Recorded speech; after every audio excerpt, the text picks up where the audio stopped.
వినాయక చవితి మొదలైంది. వాడవాడలా గల్లీ గల్లీలో వినాయక మండపాలు వెలిశాయి. అయితే ఈసారి ఓ వ్యక్తి ఏకంగా తెలంగాణ ముఖ్యమంత్రి రేవంత్ రెడ్డి రూపంలో గణపతిని ప్రతిష్ఠించాడు. గోషామహల్ నియోజకవర్గం ఆఘాపురాలో ముఖ్యమంత్రి రేవంత్ రెడ్డి ఆకారంలో వినాయకుడి విగ్రహం పెట్టడం పెద్ద ఎత్తున చర్చనీయాంశంగా మారింది. ఈ విగ్రహానికి సంబంధించిన ఫోటోలు, వీడియోలు సోషల్ మీడియాలో వైరల్ గా మారాయి. అయితే ఈ విగ్రహంపై పలువురు హిందూ సంఘాల నాయకులు ఆగ్రహం వ్యక్తం చేశారు. ఈ మేరకు పలు పోలీస్ స్టేషన్లలో ఫిర్యాదులు కూడా నమోదయ్యాయి. హిందూ భక్తుల మనోభావాలు దెబ్బతీసేలా విగ్రహం పెట్టారంటూ ఎమ్మెల్యే రాజా సింగ్ సహా పలువురు బీజేపీ నాయకులు మండిపడ్డారు. దీంతో ఒక్క రోజుకే రేవంత్ రెడ్డి వినాయక విగ్రహం నిమజ్జనమైంది. రేవంత్ రెడ్డి రూపంలో ఉన్న వినాయక విగ్రహం తొలగించారు.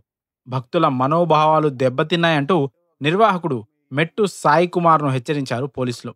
దీంతో ఆయన ఒక్క రోజులోనే ఆయన పెట్టిన రేవంత్ రెడ్డి వినాయక విగ్రహాన్ని నిమజ్జనం చేశారు. రేవంత్ రెడ్డి రూపంలో ఉన్న విగ్రహం తొలగించి మరో విగ్రహం ఏర్పాటు చేసుకోవాలని సూచించారు south west DCP. Revanth Reddy రూపంలో వినాయకుడి విగ్రహాన్ని పెట్టడంపై మీ అభిప్రాయాలను కామెంట్స్ రూపంలో మాకు తెలియజేయండి.